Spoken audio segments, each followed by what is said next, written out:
You're the daughter-in-law in this house now, so cut ties with your own." I was stunned when my husband and mother-in-law yelled at me not to attend my own mother's funeral. I couldn't help but blurt out, "What the hell?" I had made up my mind. I was getting a divorce. Just as I decided, my sister-in-law, who had never been involved, suddenly said something outrageous. "My name is Lucy, 38 years old. My late mother named me Lucy, hoping I'd lead a life full of light. We were a single-parent family, but I never felt lonely or wished for a different family. The warm memories of my mother and my kind late father are treasures to me. I always thought mothers were warm and loving, but my mother-in-law showed me otherwise. It was 10 years ago when I first realized this. I had just married my boyfriend, Brian. We had been together for a long time, and I expected every day to be full of happiness. But the day after our wedding, Brian said something unexpected. "Pack your things." Back then, I was living with him in the apartment we had shared while dating. Originally, he lived alone, and I gradually moved in. We didn't have the financial means to find a new place after the wedding, so I assumed we'd stay there. But Brian told me, "We're living at my place from today." He started packing clothes into a large bag. I couldn't help but ask, "Oh, wait, isn't this your place?" He sighed and said, "We're moving to my family home." "Wait, did we talk about this?" "No, but it's common sense that newlyweds live with a husband's family," he replied. "It is?" I grew up in a single-parent household with distant relatives and few friends, so I didn't know much about such customs. I'd seen TV dramas where the wife lives with her husband's parents, and it leads to trouble. My only married friend lived in a multi-generational home with her own parents. Brian's so-called common sense gave me a bad feeling, even though I didn't know much about it. But I was told we had to leave the apartment, so I had no choice. Even though I was annoyed that he hadn't told me earlier, I decided to make the best of living with his family. Brian's family consisted of his mother and sister. His parents were divorced, so like me, he was raised by a single mom. We had a lot in common, and I thought I'd built a good relationship with his mother and sister through our wedding preparations and visits. I naively believed living with them. But as soon as we arrived, my mother-in-law said, "Welcome. From today, you'll be working as my daughter-in-law." I was speechless. I thought I didn't marry to become a housemaid, but I was afraid to speak up, fearing it would affect our relationship. I hoped she didn't mean it maliciously, but within minutes, I realized her words were full of malice. "I saved up all the laundry for you. Wash it all," she said. What?" I replied. "I knew you were coming after the wedding, so I saved it. Be happy, it's your first job. We're counting on you," she added. I wanted to feel needed by my new family, but not like this. She explained how to use the washing machine, showed me the detergent, and before I knew it, I was hanging laundry outside. She was bossy, and when she glared, I couldn't help but obey. She acted more like a boss than family. I realized her previous kindness was just an act. She even said, "I was tired of doing everything myself. When my son said he was getting married, I wanted anyone to join the family fast. And you may not have looks or status, but as long as you're healthy, you're useful here." It felt like a prison camp. I was expected to do all the chores, drive her to outings, give her massages when she returned, and eat last. I had to bathe last, sleep last, but wake up first. If I slept in, she'd yell, Why did you marry into this family? I didn't marry to be a servant, but my beloved husband seemed to be an agent for this camp. He used to walk on the street side to protect me, but now ignored his mother's behavior. When I asked for help, he said, "It's a wife's duty." His logic was just ridiculous. I realized I shouldn't have expected him to help when I was asked to do a massive shopping trip. I thought, does she really need all this? But went along since I had the car and didn't have to carry them back home on foot. But when I returned, she scolded me, saying, "Why did you buy so much? I didn't even tell you to go shopping, and buying that much stuff is just stupid," she said. She had ordered 7 gallons of milk and 18 rolls of toilet paper. I may not be smart, but even I know you can stockpile toilet paper. But buying 7 gallons of milk with a short expiration date is ridiculous. I only bought them because she asked me to. My husband sighed and said, "You can't even shop properly?" The harassment grew worse, and my husband started siding with her. I began to think about divorce soon after our marriage. But what would my mother think? When I told her I was getting married, she said, "I'm happy your family is growing." I didn't want to tell her I wanted a divorce after less than a year. My mother had worried that our single-parent status might be a problem for my in-laws. I assured her it wouldn't be, but she still felt guilty about it. Growing up in a rural area, single-parent families were rare and faced prejudice. I knew how neighbors would make lewd comments to her. My mother feared I wouldn't be able to marry because of our situation, so she was overjoyed at my wedding. She had tried to hide her tears throughout the ceremony. I didn't want to disappoint her. After 5 months of living with my in-laws, I was so stressed I came down with a high fever. In a normal family, someone would care for you, but here it was like a prison. I was surrounded by guards, not family.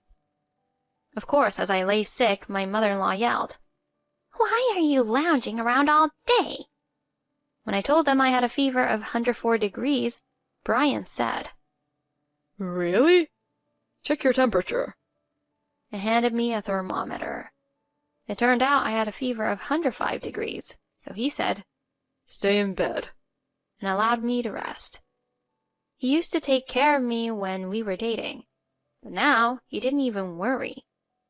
My mother-in-law would come in every hour, forcing me to check my temperature. No kind words or chicken soup, just the silent handover of the thermometer, and then she'd leave if the fever hadn't dropped, looking annoyed. When my fever finally dropped to 102 degrees, she pushed me, saying, "You can start working now. Or, at least do the laundry." I tried to do the laundry, but I became dizzy and almost fainted. Seeing me like this, Brian and my mother-in-law just laughed and said, "Stop faking it." It was clear they saw me as a worker, not family. As I recovered and started to regain my strength, I received a call that my mother had passed away. She had a stroke while shopping and collapsed in the street. I couldn't believe it and didn't want to. I didn't want to go to the hospital, but I had to. As I slowly prepared to leave, my mother-in-law asked, "Where are you going?" I stammered. My mother passed away." I couldn't find the right words. The more I said it, the further away my mother felt. My mother-in-law, of course, didn't show any sympathy. "Well, hurry back." "I'm sorry?" I replied, shocked. "The lunch dishes are still on the table. Come back and clean them up." No, I can't. There are the wake and funeral, and I won't be able to do anything for the next few days." "What? What did you just say? Are you saying we should do the chores because of your mother's funeral?" I didn't mean to sound arrogant, but yes, that's basically what I was saying. "Yes," I said simply. "Unbelievable. Brian, You're not going to believe what your wife just said. She called to my husband. What's wrong, Mom? She said she won't do chores for a few days. She complained. What? Who do you think allows you to live here? Acting all defiant. Brian shouted at me without even asking why. No, it's not like that. My mother died, and there are things to take care of, so I can't do it. Don't be ridiculous. You're putting our household second to that? You're the daughter-in-law in this house now, so cut ties with your own. Brian yelled, grabbing my collar. What the hell? I said, finally speaking my mind. Nobody cared about my mother. Nobody asked if I was okay.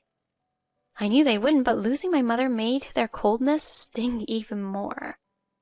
I decided then and there. I was getting a divorce. Why hadn't I realized this sooner? My mother would be saddened to know I was living with such people. She always wanted my happiness, and I was far from happy. My mother would never be happy with this. As I was about to say I wanted a divorce, Angie, my sister-in-law, had come down from stairs and said, "Then I'll cut ties too." At that time, I found Angie difficult to deal with. She knew how Brian and my mother-in-law treated me, but never intervened or spoke to me much. She wasn't there for our wedding introductions because of club activities, and though she attended the wedding, we only exchanged a few words. She often stayed silent at dinner and retreated to her room. I couldn't figure her out and assumed she looked down on me like the others. But here she was, saying, "Then I'll cut ties too." Brian, my mother-in-law, and I all exclaimed, what?" in unison. It was the first moment we were all truly united. "Angie, what are you saying?" my mother-in-law asked. "Didn't you just say something like, if you're the daughter, cut ties with your own?" "I said daughter-in-law, not daughter. I never thought of Lucy as my daughter." "Oh, I misunderstood. I thought you were talking about me." "I would never tell you to cut ties with us." "Okay, well, maybe I'll just leave anyway," Angie said nonchalantly. "What?" my mother-in-law gasped. Both Brian and my mother-in-law were stunned. They thought it was a simple misunderstanding, but Angie talking about leaving shocked them. I felt the same. "Why so sudden?" my mother-in-law asked, flustered. "Because the way you treat Lucy is too much," Angie said. Brian and my mother-in-law looked dumbfounded. I was stunned that my sister-in-law, who I had issues with, was standing up for me.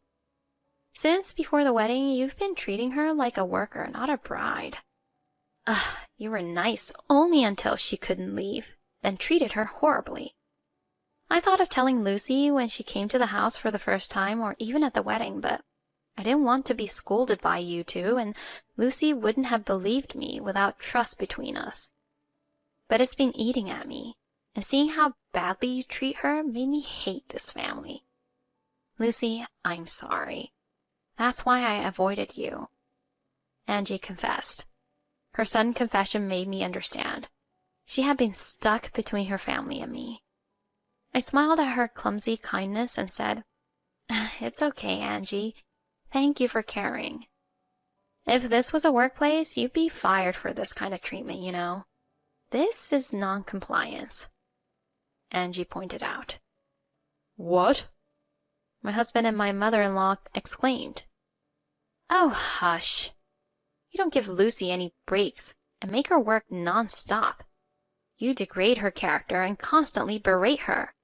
It's a storm of violations that would make the news. Just because it's a family and not a company doesn't make it right. This is outdated behavior." "But when I was young, my mother-in-law treated me the same way." "And you hated it so much you got divorced. Why repeat it? Are you stupid or something?" Angie asked bluntly, and her mother was speechless.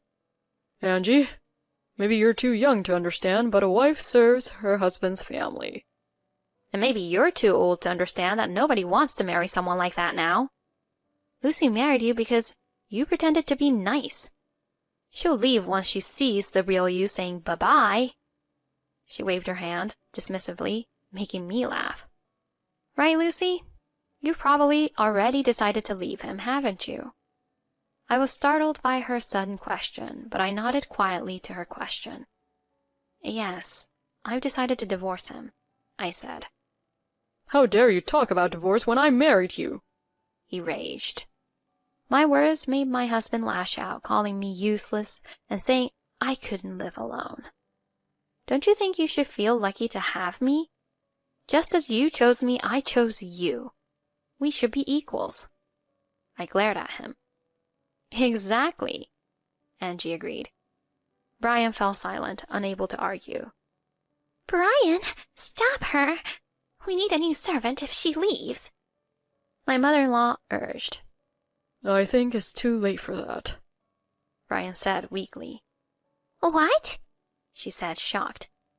"No, yeah, maybe I was wrong. I realize now Lucy chose me too, making me her husband."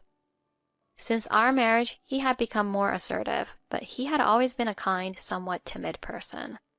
Being at his mother's house gave him strength, but my challenge broke him, and he quickly shrank back. The confident man from moments ago was gone, and his voice grew softer. "Mom said a wife should serve her husband's family, but Angie's right. Mom got divorced because of that. I was stupid to believe that's how it should be. I never wanted to mistreat my wife. So I guess this is brainwashing." "How dare you call it brainwashing?" My mother-in-law fumed, but Brian didn't seem to care.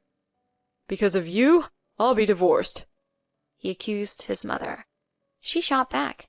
"You followed my lead." Watching them bicker, I said firmly, "I'm leaving for my mother's and then my parents' house. I'll send the divorce papers." They tried to stop me, but I ignored them. Only Angie saw me off with, "Take care, Lucy." Brian repeatedly tried to visit my parents' house, but I refused to see him. Even if my husband didn't agree to the divorce, the law would protect me, and I wasn't afraid. Once I decided on the divorce, nothing could change my mind. Eventually, he signed the divorce papers. My mother-in-law frequently harassed me, saying, "Why did you divorce my son?" So I went to the police. After numerous apologies, she finally stopped showing up. I didn't ask for any specific measures. I just told her, "I've talked to the police." That alone made her panic, and after daily apologies, I told her she was being persistent, and she stopped coming, likely fearing another report. I wasn't in danger, and reporting her wouldn't have helped, but it worked out. I got a job at a call center near Angie's university, and we became close, meeting for coffee. Brian moved out, blaming his mother for his misfortune. Angie planned to leave after graduation too. It seemed my mother-in-law would be left alone, but Brian had his own trouble. He got engaged quickly after meeting a woman at a matchmaking party, but it turned out she scammed him out of $100,000. The scam was elaborate, and despite seeming like a classic marriage scam, it wasn't legally considered one. The money he gave her was seen as a gift, so he couldn't claim he was swindled. I also sued him for emotional distress due to his verbal abuse. Given the short duration of our marriage, getting significant damages was challenging. Still, I sought out a tough divorce lawyer and secured compensation. Through legal fees meant it wasn't profitable. It was a token of my effort. I wanted proof of my struggle and victory no matter the amount. Beating my husband was enough. He lost everything to the scammer and ended up penniless. Serves him right. 3 years ago, I met a man through a friend. We both have been divorced and have a good relationship. Will we marry? I've learned that marriage isn't necessary for happiness. We're happy as we are, though we might marry someday. For now, I enjoy my independence and deepening friendships at work. "I love you no matter what, Lucy," he says, and that's enough for me.